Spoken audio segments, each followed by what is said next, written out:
Muchas gracias a todos ustedes por estar presentes en esta sesión en la que hacemos presentación de nuestro memorial por la recuperación de la normalidad democrática. Es curioso que este es un proyecto que llevamos trabajando desde hace 4 años y cuando comenzamos éramos conscientes de que la reflexión institucional estaba siendo abandonada en favor de preocupaciones como más inmediatas y teníamos un poco la sensación de que éramos unos antiguos que estaban hablando de cosas antiguas, de cosas que no tenían una importancia y 4 años después nos hemos encontrado con la sorpresa de que no, de que estamos precisamente hablando de lo más actual y sobre todo de lo más necesario. Hemos recuperado, y hablo bien de recuperado, el término memorial y no que hemos querido utilizar el término manifiesto y se ve, basta la lectura del documento para comprobar qué es lo que nosotros hemos querido, que es memorial y memoria comparte la misma raíz lingüística. En el fondo lo que queríamos era pues, una llamada de atención a que la memoria, a recuperar la memoria respecto de cuáles son esos pilares del Estado Democrático de Derecho que no podemos perder de vista, que no podemos olvidarnos, que no podemos, en definitiva, seguir pasivamente asistiendo a ese deterioro, ¿no? Algunos de nosotros, en fin, que somos también profesores en activo, pues en algunos casos hemos comprobado que nuestros estudiantes han asimilado incluso que legislar es aprobar un decreto ley, ¿no? Esa ignorancia de nuestros estudiantes, de buena fe, pues también nos ha servido un poco de aliciente, de alarma, de que, en fin, hay que recordar lo básico, ¿no? Y ese mirar a lo básico, a lo esencial, sobre todo en momentos de zozobra, de incertidumbre, como los que estamos viviendo, pues es imprescindible. Es como ese faro que ilumina en mitad de la tempestad y de la tormenta, ¿no? Es olvidar cuál es el puerto seguro. ¿Y cuál es el puerto seguro? Pues los pilares esenciales del Estado Democrático de Derecho, que en definitiva es sobre lo que versa nuestro memorial. Es recordar, recordar y recordar para que se nos quede grabado y que nuestros chavales pues, recuerden, les quede igualmente grabado que legislar no es aprobar un decreto ley, sobre lo que hablaremos precisamente con Francés. Entonces, el memorial no es un ejercicio de nostalgia, no es entretenernos en esa recurrente llamada la regeneración que es tan propia de nuestra propia historia. Regenerar el qué, ¿no? No se trata de regenerar nada, sino simplemente que es recuperar aquello que hemos perdido en virtud de una cierta inercia tóxica política que ha derivado en un deterioro evidente de esos pilares esenciales. Lo que queremos es recuperar la normalidad democrática, que es la normalidad constitucional, y evitar que nuestro silencio, nuestra pasividad se pueda entender que estamos empujando en ese proceso hacia el infierno, de que sería pues, el ponerle fin o acabar o que nuestra democracia sufra un deterioro notable. Por lo tanto, nuestro memorial diagnostica cuál es el deterioro institucional y también plantea pues, la recuperación de esa normalidad constitucional. Como decía, es el resultado de 4 años de reflexión en el seno de nuestro seminario, acogido en esta casa, la Fundación Rafael del Pino, que de verdad que tenemos que agradecer a la Fundación y aquí a la persona de Vicente, que nos ha acogido y ha hecho posible el crear ese ambiente de libertad que nos ha permitido pues, reflexionar colectivamente sobre estas cuestiones y que ha tenido como plasmación primero el libro que publicamos el año pasado y en esta ocasión este memorial. El memorial ha sido firmado por 21 miembros del seminario, después, ya digo, de un largo proceso. Ha sido un trabajo realmente bastante colectivo, donde todos hemos revisado, hemos leído, releído y no sé qué, y no hemos llegado hasta enfrascar respecto a la discusión respecto de la coma, el punto y coma, pero de verdad que el documento final es un documento ciertamente colectivo y no solamente en esa elaboración hemos participado nosotros, sino quiero hacer mención a los otros que han participado, otros integrantes del seminario que han participado en la elaboración, en el debate de la deliberación y también han firmado el documento. Y por orden alfabética, Sebastián Albella, María Isabel Álvarez, Juan Álvarez Sala, Manuel Aragón, María José de la Fuente, Eva Desdentado, Ignacio Díaz Picasso, Germán Fernández Farrera, Javier García Anterría, Antonio Eugenio Blanco, Ana Gemma López Martín, Consuelo Madrigal, Francisco Pérez de los Cobos, Amadeo Petipo, Jorge Rodríguez Zapata, Ángel Rojo, Carlos Vidal y José Antonio Zarzalejo. Somos aquellos que hemos participado en la redacción de este documento, en su elaboración, y somos los firmantes. Por tanto, lo que hoy presentamos, insisto, es un resultado de una reflexión colectiva participada a lo largo de estos años. Lo que vamos a hacer en este acto es tres de los firmantes, pues vamos a dialogar sobre aquellos aspectos esenciales que planteamos en nuestro memorial. Ya se ha presentado Francés de Carrera, de sobra conocido, catedrático de Derecho Constitucional, y Pablo de Lora, catedrático de Filosofía del Derecho. Vamos a recorrer, digamos, los ejes centrales de nuestro memorial, que se estructura alrededor de cuatro ejes, que son la democracia, la ley, la justicia y la propiedad, la libertad de empresa. Voy a formular una serie de preguntas sobre estas cuestiones y, en fin, vamos a participar y compartir ideas sobre estas cuestiones. El primer bloque de temas, el primer eje de nuestro memorial se refiere a la democracia. Ahí, sobre la democracia, una de las características que hemos subrayado es esa suerte de pinza que hay entre la partitocracia y el populismo, ¿no? Que se retroalimentan, en ese círculo vicioso que es el que está, digamos, echando gasolina, alimentando ese proceso de deterioro e imponiendo otra normalidad alternativa que no es precisamente ni la constitucional ni tampoco la democrática. Hablamos de las causas de la degradación del principio democrático. En primer lugar, le voy a preguntar a Francés y queremos oír las reflexiones de Francés sobre la partitocracia, ¿no? En fin, el peso de la partitocracia, las características de la partitocracia, qué reformas se deben implementar para intentar que la partitocracia no termine deteriorando y degenerando el principio democrático, el principio representativo. Bueno, la partitocracia no quiere decir que existen partidos políticos o que existen muchos partidos políticos. Esto, en un sistema democrático, pluralista, pues necesariamente tiene que haber partidos políticos.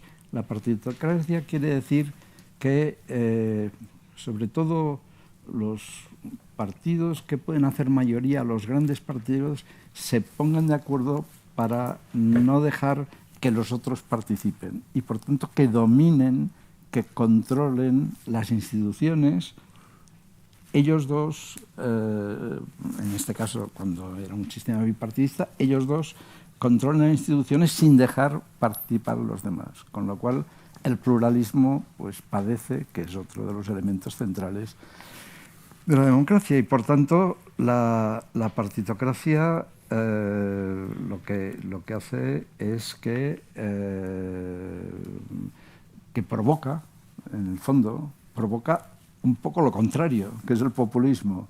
Y el populismo es la conexión de un líder con el pueblo sin partidos intermedios o con uno solo y que, por tanto, opte por soluciones fáciles a problemas muy complicados, pero soluciones que un ciudadano medio las encuentra buenas porque intuitivamente cree que son ciertas. Tú dices, bueno, pues tenemos que bajar en fin, de mantener los precios de los alquileres que no pueden subir. Hombre, esto pues es bueno. No se dan cuenta de que el problema de la vivienda es mucho más complejo y que la contención de alquileres probablemente provoca pues la subida de la vivienda que no es de alquiler, etcétera, ¿no? Y por tanto la partitocracia es uno de los daños a la democracia, y el populismo es otro. Y normalmente a la partitocracia le sucede el populismo, y la mezcla de los dos ya es lo peor. Exacto. Bueno, Pablo, partitocracia alimenta el populismo alimenta la partitocracia, ese círculo vicioso que deteriora la institucionalidad democrática. La cuestión que me surge es, ¿qué antídotos, ¿no? Uh-huh. ¿Qué podríamos hacer? Bueno, yo antes de ir a la pregunta quería empezar diciendo que varias cosas. Primero, que estoy muy agradecido y muy honrado por estar aquí, que cualquiera de las personas que tengo aquí delante, que han participado en el foro y en la discusión, tiene muchas más credenciales que yo para hacerlo, pero que en todo caso te agradezco la invitación, y además compartir este diálogo con Francesc pues es un lujo, ¿no? Y luego, bueno, a ver, tú has sido también muy generoso en cuanto a la elaboración del memorial. La verdad es que el memorial es en buena medida obra tuya, o sea que quiero también rendir aquí tributo a tu trabajo, lo que tú has impulsado esto y lo que has estado elaborándolo y coordinando entre todos para que llegara al mejor puerto posible. Bueno, tú con este protocolo administrativista o orden administrativista, no sé, nos das un guión que dice aquí Pablo de Lora 5 minutos, entonces voy a intentar ceñirme, pero antes... Eso no se dice. Parte del secreto. Ya he gastado uno. Es una muestra una exhibición de tu orden y concierto, ¿no? Esto es muy serio. Bueno, yo antes de responder directamente a la pregunta, si es que puedo decir algo con sentido, quería hacer como 3 consideraciones previas, muy generales y también muy obvias, que me parece que van a permear todas mis respuestas a lo que tú nos vas a ir planteando, ¿no? Bueno, en primer lugar, claro, hay que recordar que las instituciones, así decimos las instituciones son haces de reglas, ¿no? Y en ese sentido, estas reglas formuladas en lenguajes naturales, pues no son perfectas, ¿no? Esto no es ninguna novedad. Y por tanto, nunca van a permitir atajar todos los abusos, todos los fraudes, las posibles lagunas y, por supuesto, el retorcimiento que hagamos a las mismas, ¿no? Sobre todo si además no hay sanción jurídica, ¿no? Yo no lo he pensado mucho, y aquí hay juristas muy ilustres en la sala, ¿no? Pero estos días que se insiste tanto, que no hay presupuestos, que está incumpliendo la obligación de presentar un proyecto de presupuestos. Y la pregunta es, bueno, ¿y qué pasa? ¿Qué está pasando? ¿Qué debe pasar? O sea, ¿cuál es la sanción que no sea la sanción moral o política, etcétera, jurídica para eso? Pues parece que no es fácil determinarla, ¿no?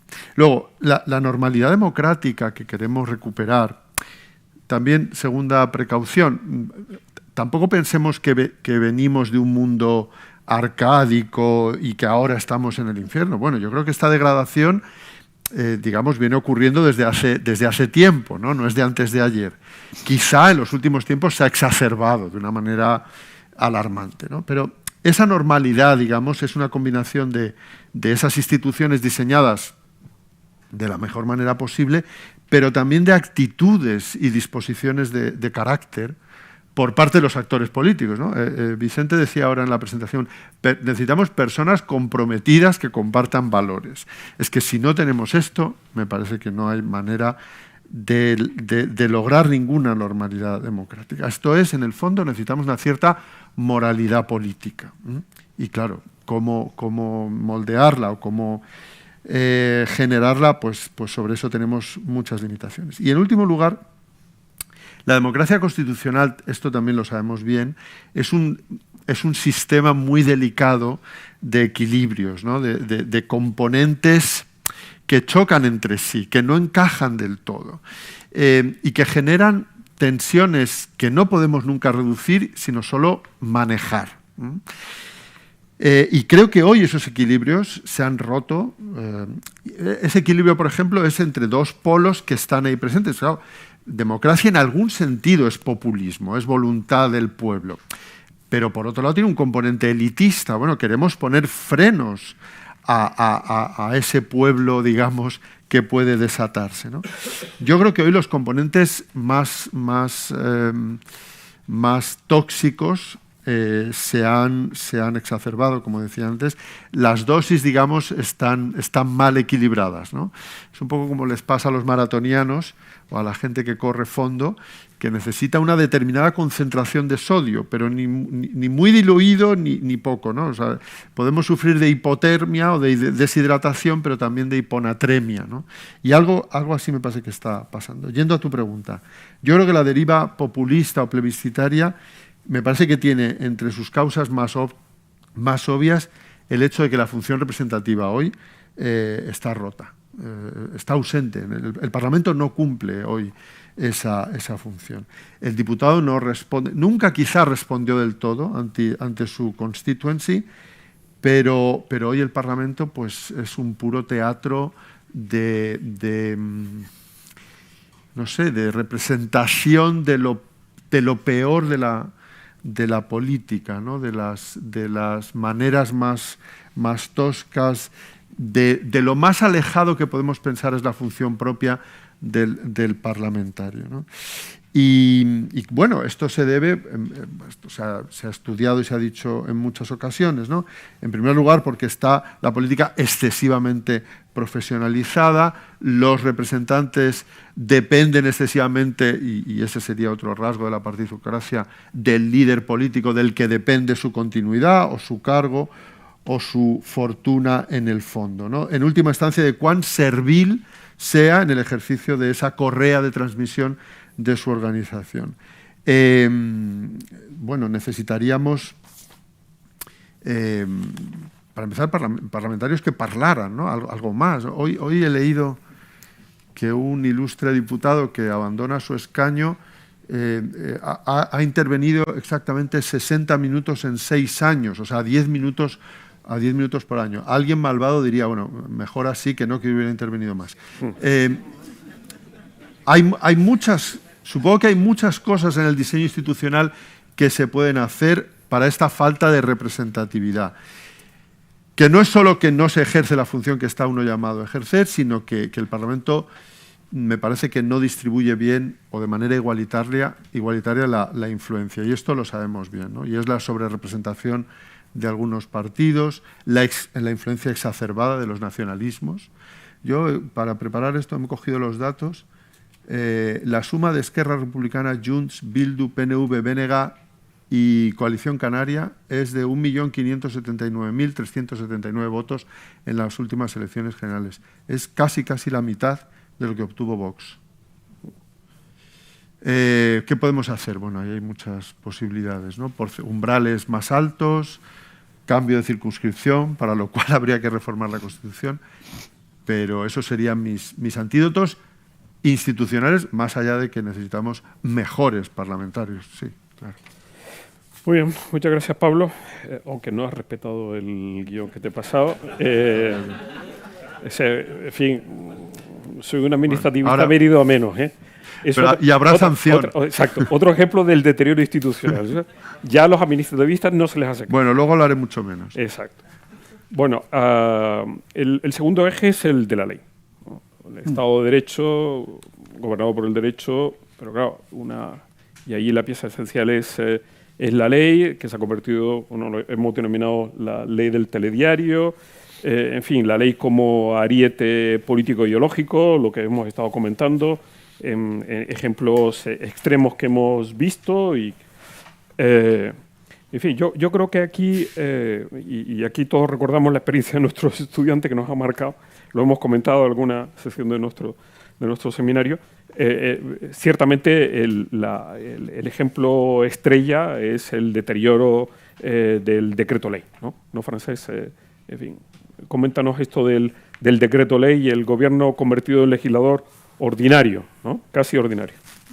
Sí, vamos a ver, primero, intentando hacer un diagnóstico de esto, pues la abundancia de decretos leyes hay que marcarlos dentro de la que has explicado tú, Pablo, en cierta manera, la decadencia de los parlamentos.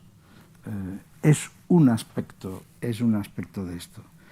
Y la tendencia de que nuestro sistema, que está configurado como un sistema parlamentario, pues tienda a ser un sistema presidencialista. Presidencialista,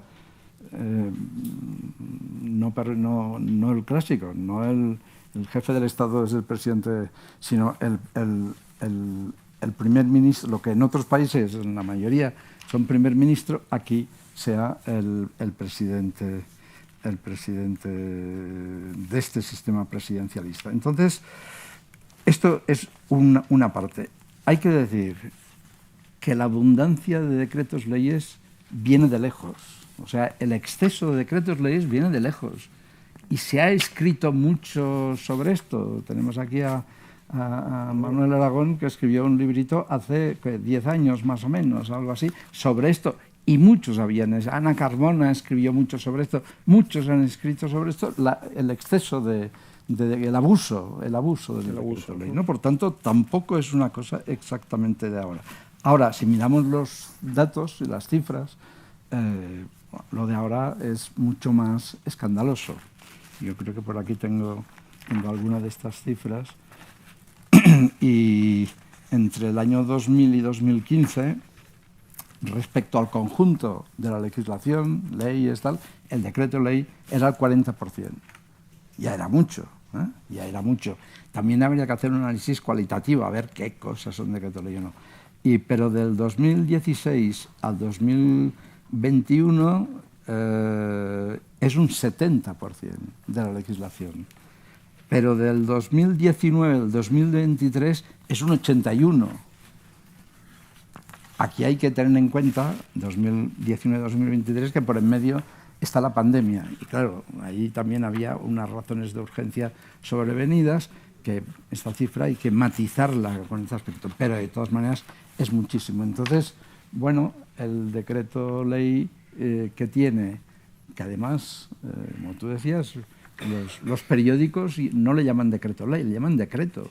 Un decreto, yo siempre, un decreto, a ver, pero ¿cómo un decreto? Tal. Pues le llaman decreto, sin decreto guión ley, no, esto no llega a saberse por parte de los medios.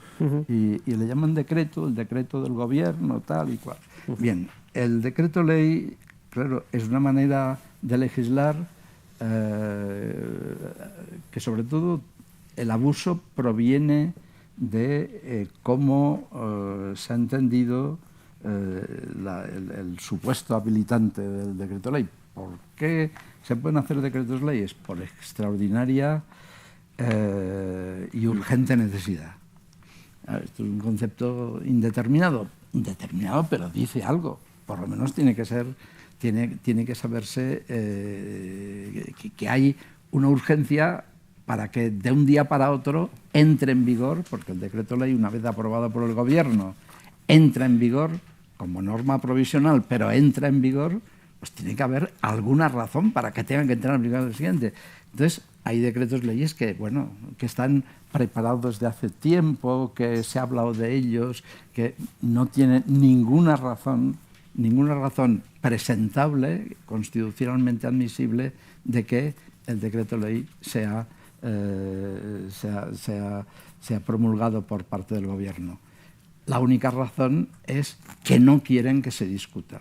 O sea, entra dentro de esta idea de que el Parlamento está en decadencia, está maltratado o se maltrata a sí mismo, seguramente, o es un instrumento inútil para la deliberación y que el decreto ley lanza, pues se publica en el BOE, el día siguiente ya está el mismo día ya está en vigor, ¿no? Esto tiene que cambiar y puede cambiarse. Voy a dar brevemente algunas posibilidades de reforma de esto. En primer lugar, yo creo que uno de los causantes de que se haya abusado del decreto ley, aparte de los gobiernos que lo han utilizado demasiado, es el Tribunal Constitucional. El Tribunal Constitucional ha sido débil desde el principio con los decretos leyes. Bueno, primero, que el decreto ley entra en vigor, ya no se convalida, en fin, todo, y al cabo de 2 años sale la sentencia del Tribunal Constitucional, o más. Entonces, pues también dices, bueno, es que es un poco inútil. Y el Tribunal Constitucional ha transigido demasiado en decir, bueno, y aquí tenemos presidentes, magistrados, aquí delante lo saben, alguno dice que sí, o sea que no me siento antitribunal constitucional, y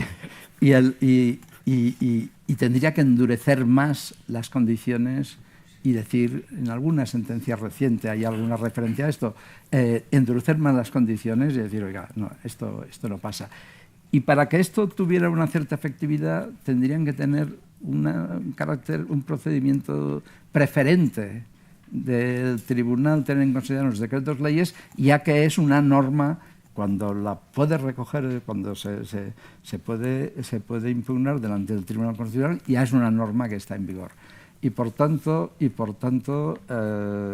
bueno, esta es una primera cuestión, que cambie el Tribunal Constitucional de doctrina y que se endurezca las condiciones. En segundo lugar, el procedimiento legislativo del decreto ley, que ahora es pues muy simple y porque la misma convalidación es por procedimiento muy sumario, si se convierte en ley es por procedimiento urgente, en fin, hay una serie de condiciones para que el decreto ley sea un instrumento del gobierno para gobernar sin contar con el Parlamento, o por lo menos sin contar que el Parlamento lo discuta. Y que el Parlamento lo discuta tiene otra virtud democrática, que se refleja esta discusión en los medios y que los ciudadanos pues, pueden enterarse, entender más o menos qué está haciendo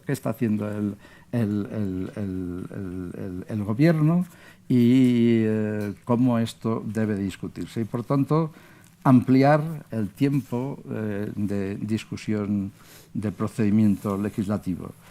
Y después deben excluirse del decreto ley, ya hay la Constitución, artículo 86, ya articula que hay 4 materias que están excluidas del decreto ley, aunque el perfil de estas materias a veces se pueda ampliar o se pueda reducir, depende cómo se interprete, tampoco estoy seguro, pero algo hay ahí, pero excluir la vigencia del decreto ley cuando las razones de la urgencia han cesado.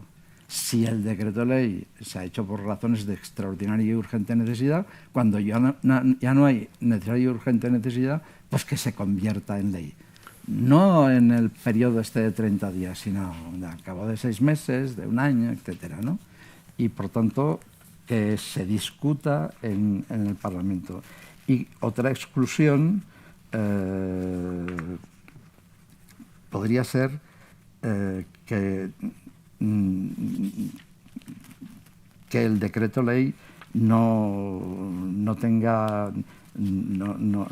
entre, aunque haya entrado en vigor, no continúe por que cesen los motivos, cesen los hechos que lo han motivado. O sea, que en determinadas cuestiones que no quede ya incorporado al ordenamiento y que al cabo de 7 años o 10 o 25 siga aquel decreto ley como vigente, cuando es un decreto ley con un cierto vicio de procedimiento en cuanto no ha sido debatido. Y por último, también se tendría que obligar a que una vez convalidado, o se podría obligar a que una vez convalidado el decreto ley y después del mes en que es preceptivo hoy, pues una vez convalidado se tramite como ley. Se puede tramitar como ley, arbitrar un procedimiento que a partir de una cantidad X de diputados, de grupos parlamentarios, lo que sea, esto se podría discutir, pero que se convalide como ley. Todo esto reforzaría, yo creo, el que el decreto ley sea un modo de legislar anómalo en un sistema parlamentario. Muy bien, muchas gracias, Francés. Pablo, bueno, el papel del Parlamento y cómo recuperar esa función legislativa y de control.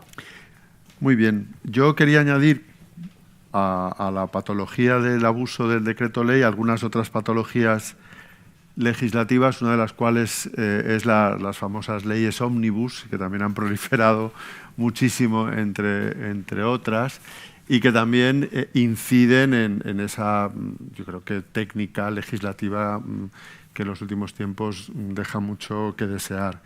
Y luego tenemos el fenómeno contrario, ¿no?, que es la proliferación de estas, yo las he llamado leyes antimonia, leyes simbólicas. No sé si ustedes conocen, para su salud personal, que en el sistema jurídico español, desde el año 2005, tenemos una ley de fomento y educación para la cultura de la paz, que tiene 4 artículos, que si uno se propusiera incumplirlos, no sabría realmente qué tendría que hacer. No hay opción posible de desobediencia. 4 artículos y una exposición de motivos larguísima, ¿no? Pero como la ley de cultura de la paz hay muchas leyes últimamente, ¿no? Entonces, yendo a la cuestión de la función del Parlamento, yo pensaba, a raíz de tu pregunta, bueno, ¿qué tenemos que decir de la tercera autoridad del Estado, o sea, de la presidencia del Parlamento? ¿Qué papel juega, qué papel debe jugar, qué papel ha jugado últimamente, ¿no? Porque uno tiene la sensación de que, de nuevo, estamos ante otra de esas instancias de la colonización, ¿no?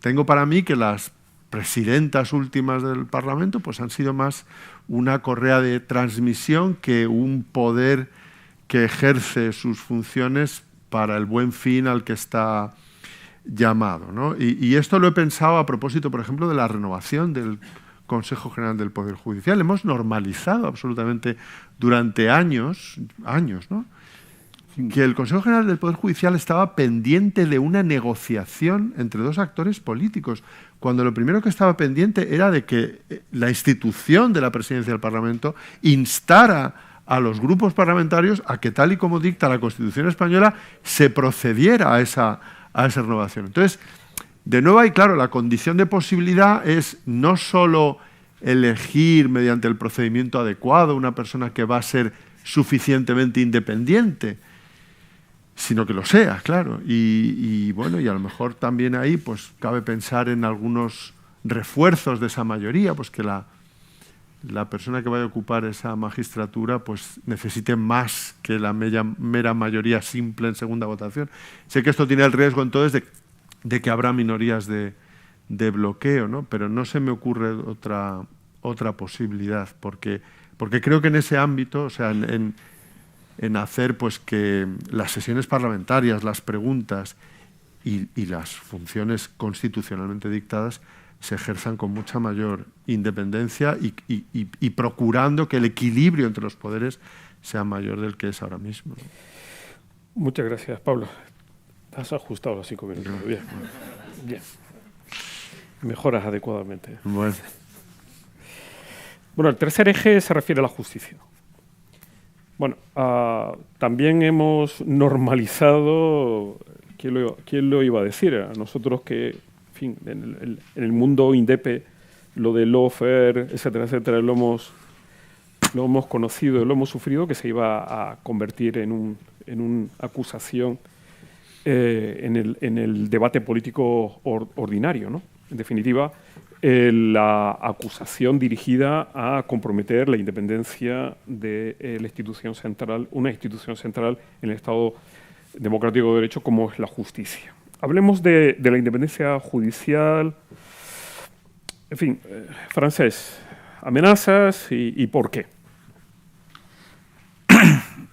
Amenazas directas o sobre todo indirectas y menosprecio de la función judicial. Así como decíamos del decreto ley, que hombre, los vicios del decreto ley vienen de antes, casi de siempre, casi desde el principio, que se han acentuado últimamente, pero ya los teníamos hace 10, 15, 20, 30 años.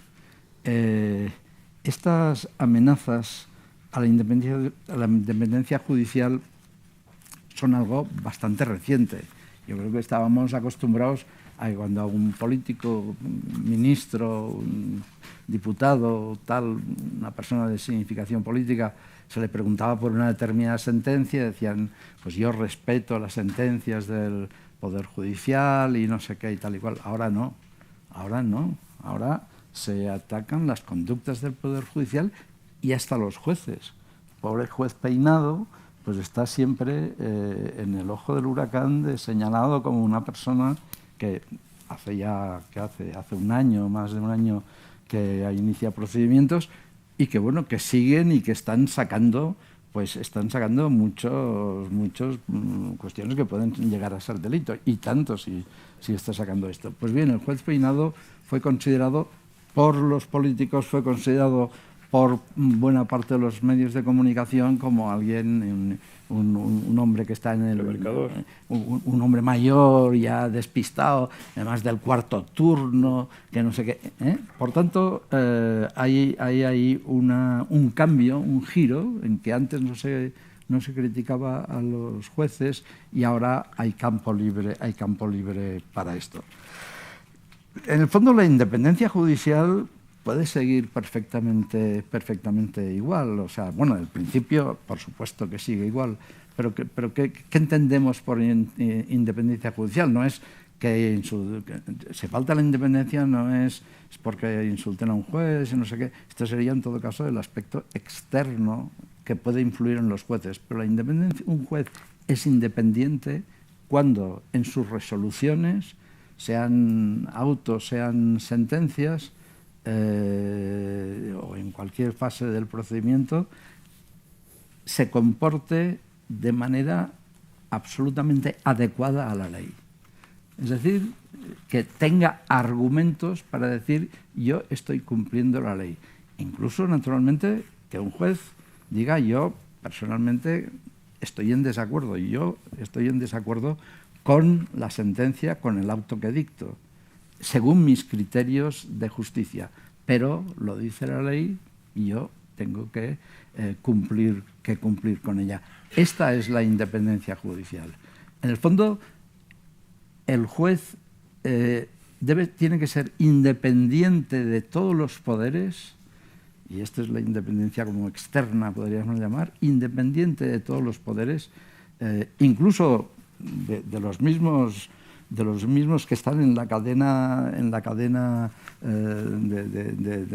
de la justicia. Un juez de primera instancia puede dictar algo que sea una resolución contraria a la doctrina persistente del Tribunal Supremo, y esto se hace con frecuencia, y esto no es. Por tanto, el que es independiente es el juez. Allí no hay jerarquía en las cuestiones que afecten a sus resoluciones judiciales.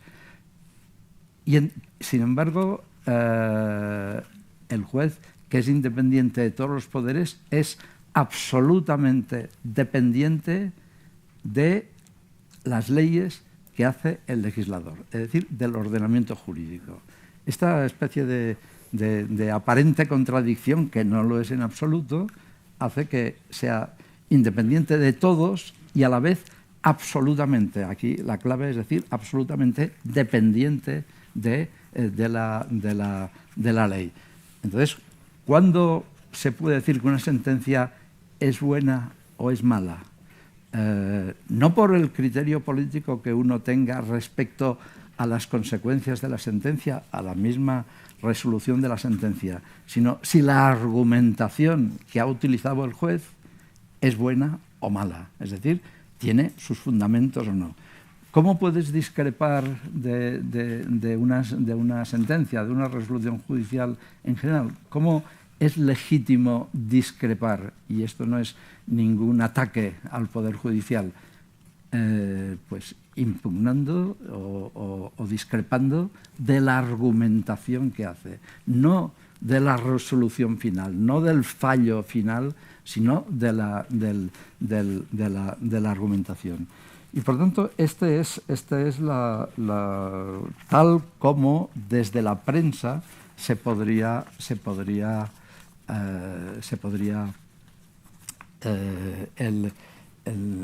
enjuiciar las sentencias de los jueces, no porque va a favor del partido que yo defiendo, no tal, sino a través de la argumentación. Y aquí, pues, ¿cómo que ha habido en estas amenazas por las cuales me preguntabas? Pues, hombre, ha habido amenazas directas y amenazas solapadas. El tema de los indultos a los responsables de los hechos del año 17 en Cataluña, pues el Tribunal Supremo pues había dictado una sentencia. El gobierno tiene facultades para indultarlos y no tiene que seguir los criterios del Supremo, pero el Supremo dijo que no era partidario de dar el indulto. Y por tanto allí hubo ya un desprecio, en cierta manera, desprecio al Supremo. Con la amnistía todavía más, en el caso todavía pendiente. Es decir, también ha habido manifestaciones. Los fiscales siempre, por ejemplo, también en el caso del indulto se mantenían en sus posiciones. La amnistía ha suscitado un debate doctrinal, yo creo que muy interesante, porque nadie nos habíamos planteado, yo creo que casi nadie, excepto ¿cómo se llama?, un profesor de administración, pero un libro publicado en el año 79 que recogía lo que él había escrito sobre indultos en la época predemocrática, pero después no nos preocupamos de hablar del indulto. ¿Por qué? De la amnistía. ¿Por qué? Porque todos dábamos por supuesto que la amnistía no cabía, no alguna amnistía podía caber, sino que la amnistía no cabía en la Constitución. Y por tanto, de golpe, de un día para otro, pues sí, la amnistía pudo ser. La misma división, casi admitida, porque por los hechos se admite por parte de los jueces, entre conservadores y progresistas, y utilizada por la prensa y por los políticos, etcétera, pues con absoluta ya naturalidad, esta normalidad de la que nos quejamos en este memorial, pues es otra de las maneras de marcar a unos o a otros jueces, cuando en la mayoría de los casos los jueces no se comportan de acuerdo con estos criterios. La eliminación del delito de sedición, cuando este delito había pues condenados, pues es otra manera. Y la rebaja de la malversación, además de con una rapidez absolutamente insólita y mala en las maneras de legislar, y después los proyectos de reforma actuales, en que se quiere pues que los jueces interinos, prácticamente por los servicios prestados hasta ahora, pues pasen ya a ser jueces, como se llamen, numerarios, o como se me ocurren numerarios porque es el nombre, bueno, jueces ya definitivos, y después, y por tanto rebajar los procedimientos de acceso a la judicatura, cuando esto es lo principal, el mérito y la capacidad es lo que se tiene que juzgar de manera principal para un juez o para un funcionario. También quizá algunos otros aspectos, en el caso de los jueces, cuestiones de tipo psicológico, etcétera, pero sobre todo capacidad jurídica, conocimientos jurídicos, igual que los funcionarios. Y después, bueno, el sacar algo, yo mismo era partidario y muchos, y hubo un intento, hubo un ministro de Justicia Frank Camaño, que hizo un proyecto, se disolvió el Parlamento y el proyecto quedó en esto, pero que los fiscales sean los instructores últimos, es decir, que el juez no haga de instructor, sino que sea el fiscal. Claro, en un momento que precisamente la Fiscalía General está muy puesta en cuestión y el fiscal general está imputado por el Tribunal Supremo en una decisión realmente insólita, no porque no tenga razones del Supremo para procesarlo, sino porque, claro, se encuentra, no renuncia a él a ser fiscal general y en el procedimiento al que será sometido tendrá un fiscal que orgánicamente estará a sus órdenes y, claro, esto crea una situación muy, muy extraña. Por tanto, la cuestión de los jueces ha empeorado mucho, no porque los jueces hayan empeorado, al contrario, los jueces son yo creo, una de las columnas que aguanta de estos últimos 6-7 años, aguanta el Estado de Derecho. Pero sí que los jueces están siendo puestos en cuestión y que provoca, por ejemplo, que ayer mismo, me apunté esta mañana viendo la noticia, ayer mismo en el Parlamento Europeo hubo una serie de eurodiputados que pusieron, hay que decir, de eurodiputados políticos, por tanto, aquí me apunta un sueco y un polaco, que pusieron en cuestión que el Estado de Derecho en España estaba muy debilitado. El eurodiputado sueco Tomás Tobé dice, lamentablemente, tenemos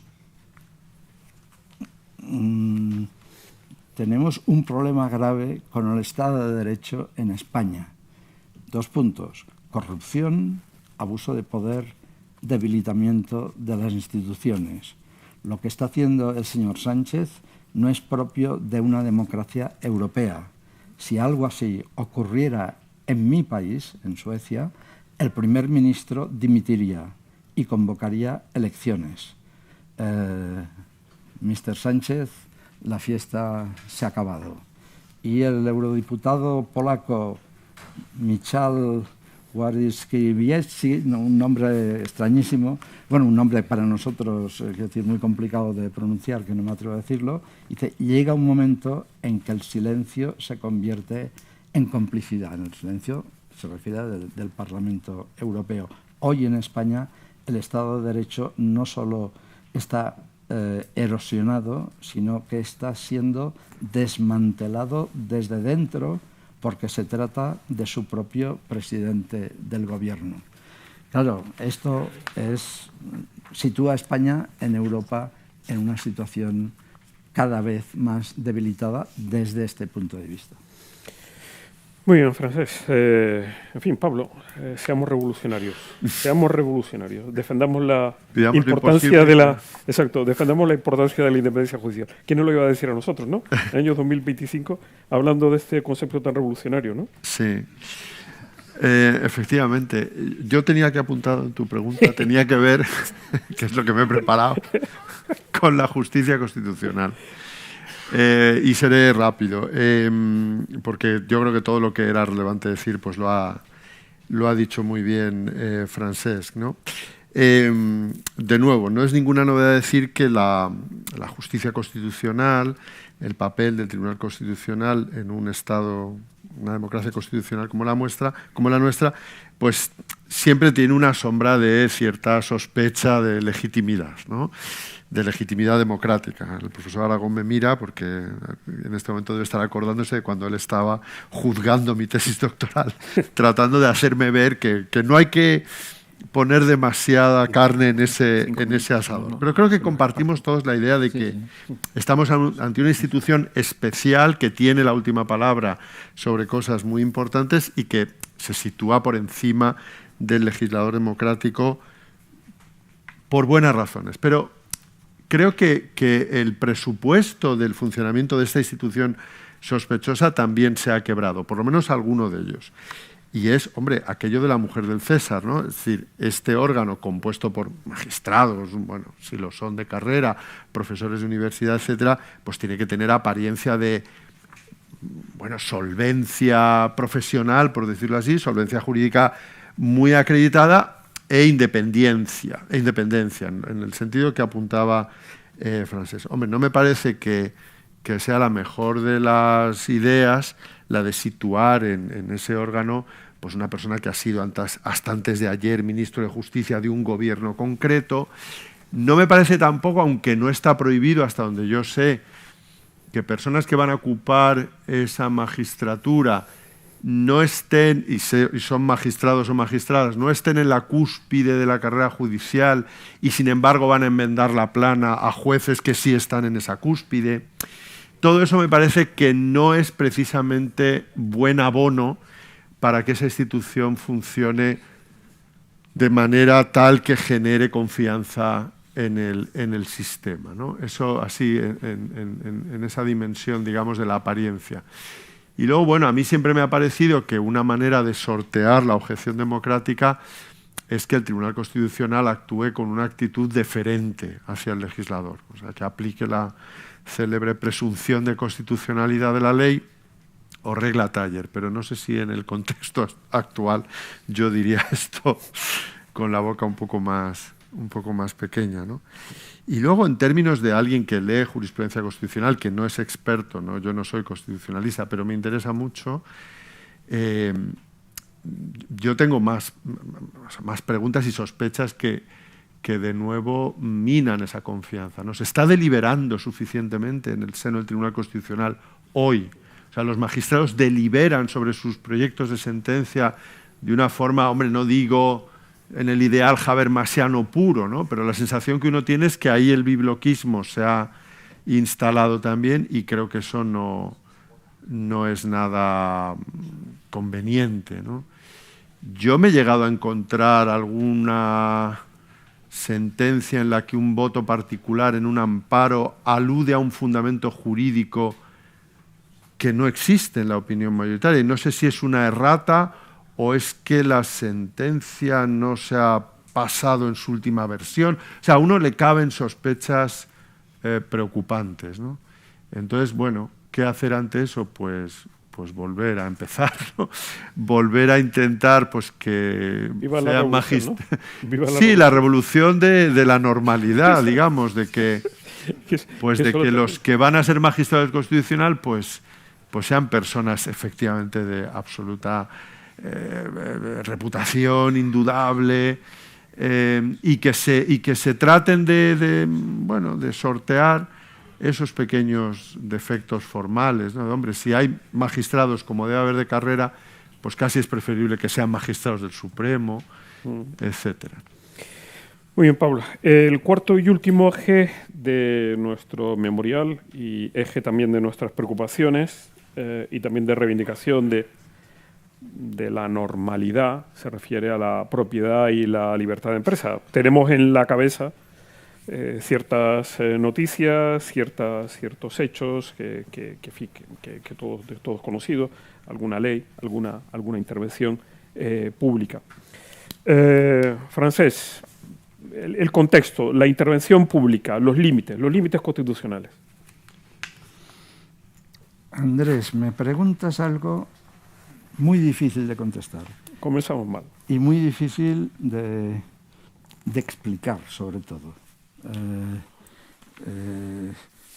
El derecho de propiedad y de herencia está en el artículo 33, se reconoce este derecho, y se dice que este derecho está delimitado en su contenido por la función social. La función social de este derecho delimita su contenido, dice textualmente, de acuerdo con las leyes, una reserva de ley, pero delimita su contenido.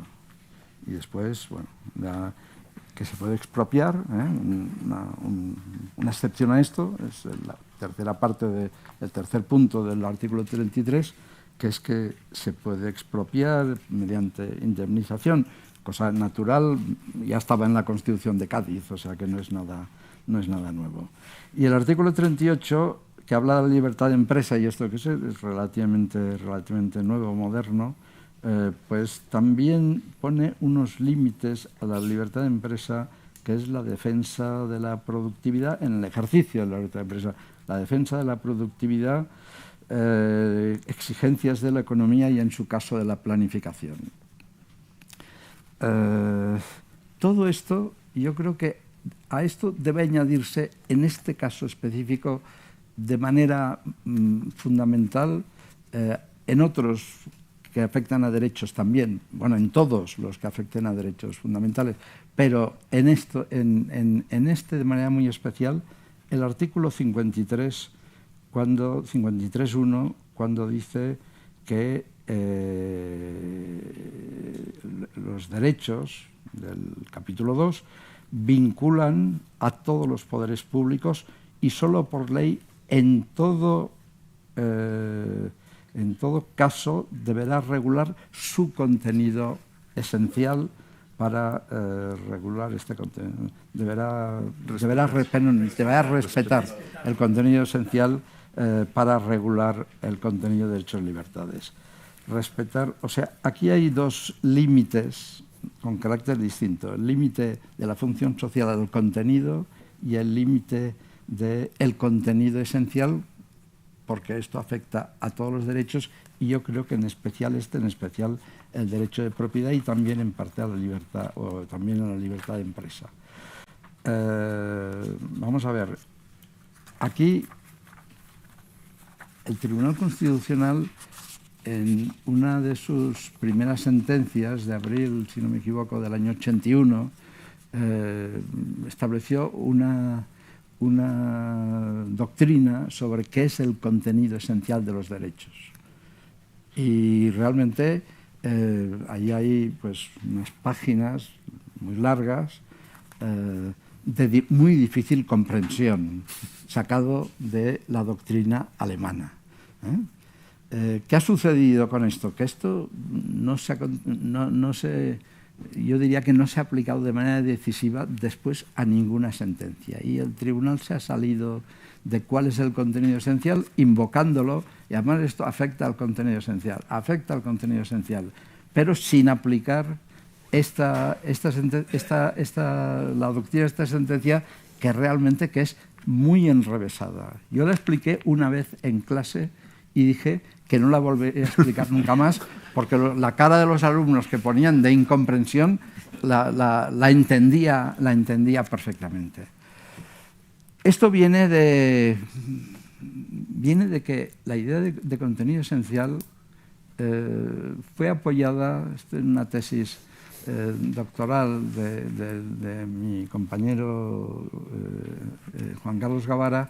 Lo explicaba cómo en Alemania, en el momento de hacer la Constitución de Bonn, pues se estableció pues había dos posiciones para garantizar los derechos fundamentales tan vulnerados en la época de Hitler y tan inmediatamente vulnerados. Entonces, unos establecían que, diciendo que había que respetar el contenido esencial, pues estaba solucionado, y otros que decían, no, esto se solucionará poniendo un tribunal constitucional, y este tribunal dictará sentencias y dirá cuáles son los límites del ejercicio de los derechos.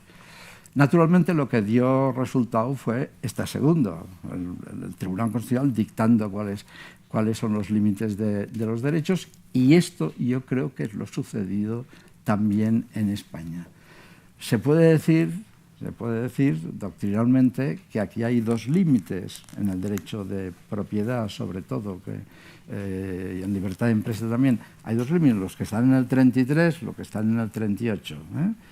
La función social en el 33 y la economía de mercado y tal en el 38.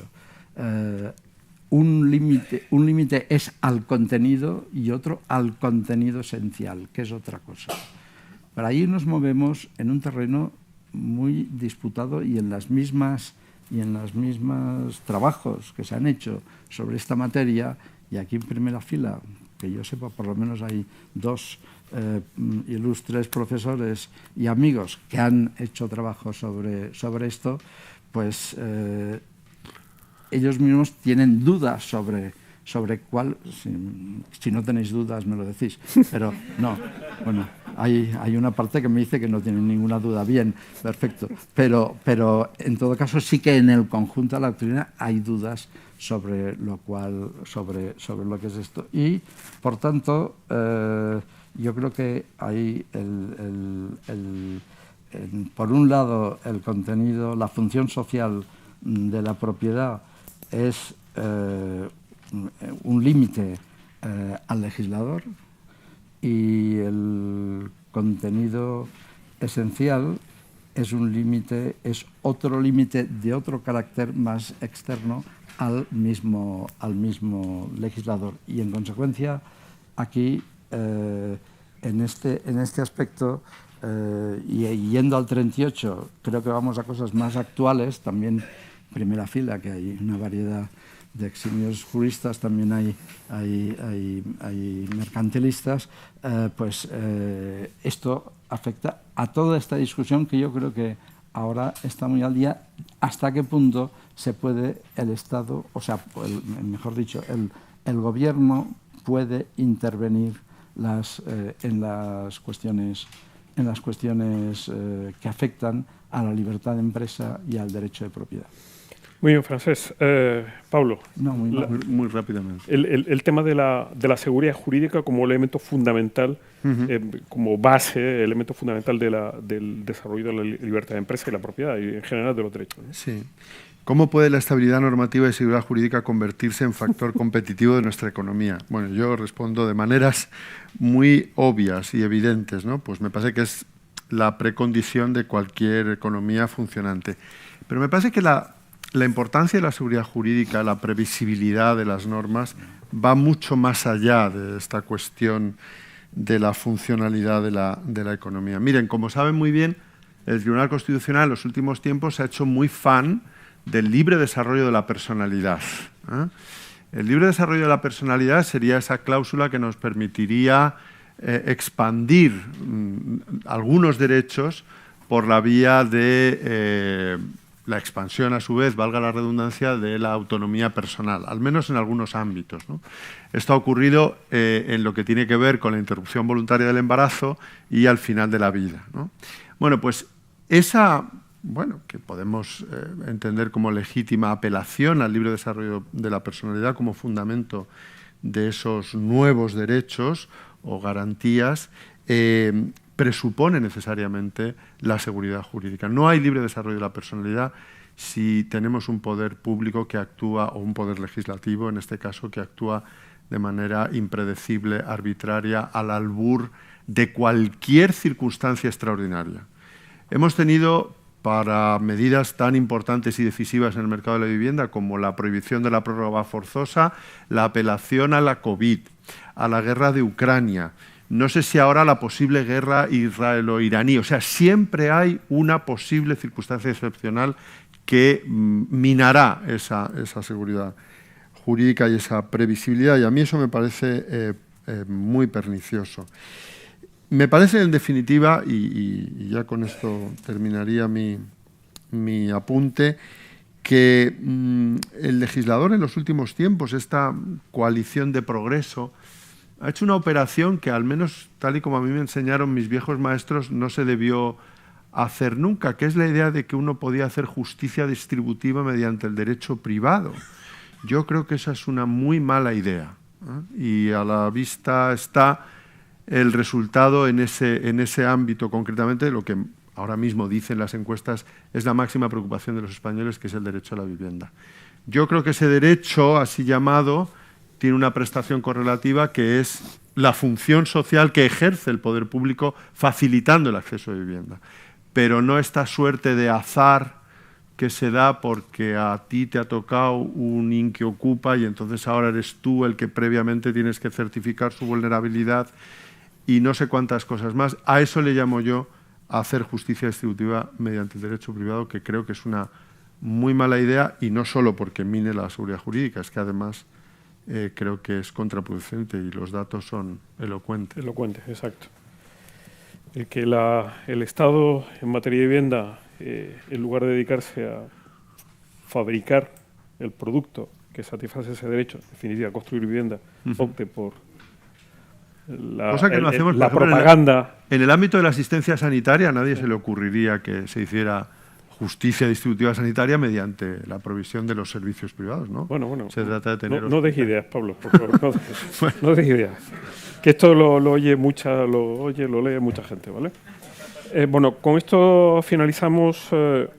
Yo creo que nuestro memorial hace un repaso del deterioro institucional. En fin, en todos los ámbitos lo hemos visto, el deterioro en lo que se refiere a la democracia, la ley, la justicia, en el ámbito de la propiedad y la libertad de empresa. Nuestro memorial no es un ejercicio de nostalgia, no se trata de eso, del regenerar, ¿no? Eso que está tan presente en nuestra historia, ¿no? Recuperar la época gloriosa del imperio de Felipe II, del Felipe IV se ha repetido lo de la regeneración, ¿no? No se trata de eso, sino simplemente se trata ciertamente de que nuestra normalidad constitucional y democrática se está viendo perturbada, se está viendo degenerada por una política o una inercia tóxica que nosotros queremos llamar la atención de que no se debería consolidar como una costumbre, no se debería consolidar como algo normal. No es normal lo que estamos viendo, lo que estamos sufriendo en distintos ámbitos. En definitiva, nuestro memorial es un recordatorio de esto. No hemos descubierto nada, no hemos contado nada excepcional que no se haya dicho. Es simplemente levantar una voz humilde de un grupo de juristas y manifestar nuestra preocupación de que se está imponiendo otra normalidad que no es la normalidad democrática, sino una normalidad tóxica.